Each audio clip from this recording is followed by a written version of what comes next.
நீங்க என்ன வச்சிருக்கீங்கம்மா? நாங்க சர்ப்ரைஸ். அது என்ன தெரியுமா? எலிச்ச ஃபுட்பால். ஃபுட்பால். இது பாருங்க. லைட்டா.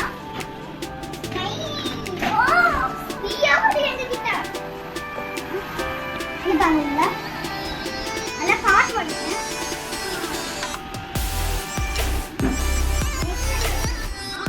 வா, மாயா அழகா இருக்கு மாயா. அத செட்டாரு. நம்ம ப்ராஜெக்ட் கொடுக்கலாம். அதே டிக்கெட் இருக்கு. அதான் நல்லது. அது தூக்கி போடலாம். அழகா இருக்குதானே அது?